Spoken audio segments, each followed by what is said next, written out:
What if everything you learned about gravity was only part of the truth?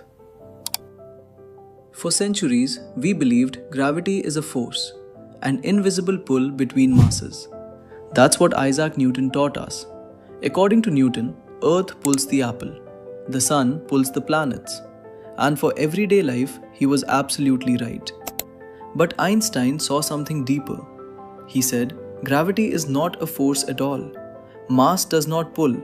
Mass bends space and time. Imagine space-time like a stretched fabric. Place a heavy object on it, and the fabric curves. Now place a smaller object nearby. It doesn't get pulled, it simply follows the curved path. That curvature is what we call gravity. The moon is not being pulled by Earth, it is moving through curved space-time. Gravity is geometry. And this theory doesn't just explain falling apples, it explains black holes, bending of light, and even why time moves slower near massive objects.